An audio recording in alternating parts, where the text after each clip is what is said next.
And finally, we'll meet a local man who hand carves stamps.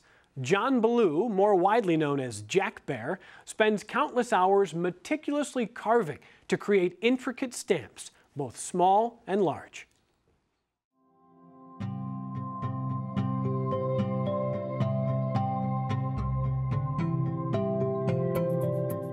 My name is John Ballou. I'm from Rochester, New York, and I hand carve rubber stamps. I carve them from soft vinyl rubber, so it's kind of a soft block carving material. I carve them with linoleum gouge and X-Acto knife. I like to mount them on foam.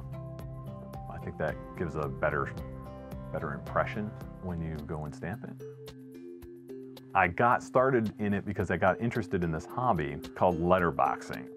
So it's kind of like a little passport system where the finder will go out and take a little logbook of their own and a little personal stamp that represents them. And they go and they find the box and they stamp into the journal that's in the box, and then they take the rubber stamp out of the box and stamp it into their little passport, their little journal. I thought, well, I need a rubber stamp to represent me. And I said, well, what represents me? And I always have identified with bears. So I was like, how about a bear paw? So I started looking at the local stores for a rubber stamp of a bear paw. And I could not find something that matched the image that was in my head. So I was like, well, maybe I'll have to carve a stamp, because a lot of other letterboxers carve their own stamps. So I looked up some instructions online, and I was like, all right, they're using a linoleum gouge primarily. Well, I found an eraser, and I drew a little bear paw on there and carved it out, inked it up, turned it over, stamped it, and I was like, oh my God, it worked. So it kind of hooked me then, and then after exploring and finding all these letter boxes, it sort of inspired me to kind of keep carving and carving my own stamps. You know, I do a lot of logos and book plates and name plates and everything else that you can think of, and that has really challenged me, especially with text and with faces, because a lot of times carving text, our eyes look at text very uniformly. Like, you can tell if something's crooked or off a little bit, so I have to be very precise with those kinds of things. And with a face, our brains are programmed to recognize faces and look at the little nuances in faces, and so if you kind of goof up an eye, man, that doesn't look like a person anymore, right?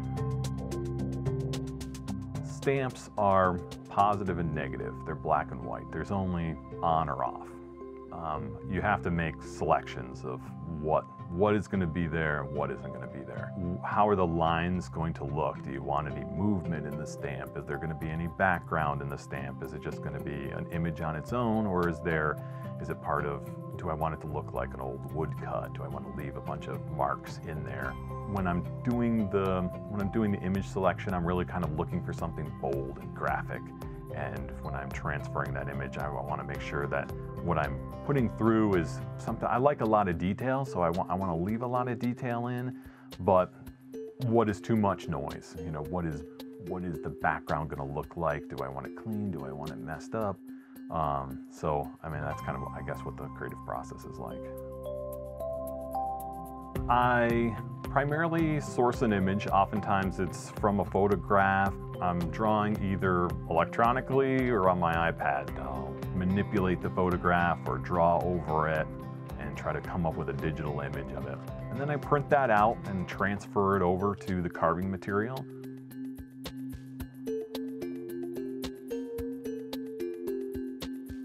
Once that image is transferred over, then I'm getting into the carving material with the linoleum gouge and the X-Acto knife and basically removing the background. I leave a raised surface, and that's what creates the stamp. There's these stories behind the stamps that people tell me, or that I learned through the stamps. It's really exciting to be able to kind of carve tributes to those people and those stories. For more, visit jackbearstamps.blogspot.com.